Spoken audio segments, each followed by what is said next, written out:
ବାହାରିଛି ଭୋଟ ଚୋରି ହାତକୁ ଚିପିଲା ବେଳକୁ ଫୁଲ ବାହାରୁଛି ବହୁ ଜାଗାରେ ବୁଥ କ୍ୟାପଚରିଂ କରିଥିଲେ ଆମ ଲୋକ ଯାଇ କାଉଣ୍ଟର କରିଛନ୍ତି ବିଜେଡି ଲୋକ କାଉଣ୍ଟର କରିଛନ୍ତି ଅଫିସର ମାନେ କିଛି ଅଫିସର ବଢିଆ ନ୍ୟୁଟ୍ରାଲ ଭାବେ ପ୍ରିଜାଇଡିଂ ପୁଲିସ ଅଫିସର କାମ କରୁଛି କିଛି ଚାମଚା ତେଣୁକରି ଦଳା ଚକଟା ଘର୍ଷଣ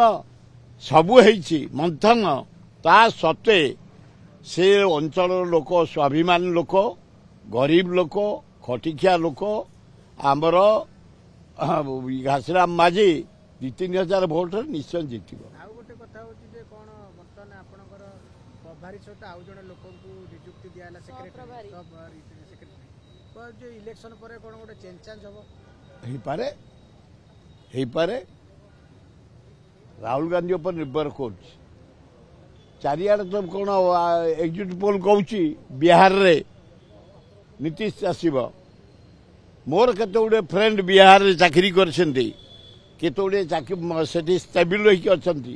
ସେ କହୁଛନ୍ତି ଗୋଟେ ବିରାଟ ପରିବର୍ତ୍ତନ ହବ ଦେଖାଯାଉ କୋଉଟା କଂଗ୍ରେସ ତା ବାଟରେ ଯିବ କିନ୍ତୁ ରାହୁଲ ଗାନ୍ଧୀ ଗୋଟିଏ କାମ କରନ୍ତୁ ବହୁତ ଖଟୁଛନ୍ତି ବହୁତ ବୁଲୁଛନ୍ତି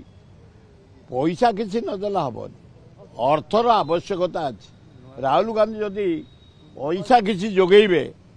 ତାହେଲେ କଂଗ୍ରେସ ବଢିଆ ରେଜଲ୍ଟ କରିବ ଯେତେ ନିଷ୍ଠା ଦେଖାନ୍ତୁ ଯେତେ ପରିଶ୍ରମ କରନ୍ତୁ ଯେତେ ନାରୀ ନିର୍ଯାତନାକୁ ମୁକାବିଲା କରନ୍ତୁ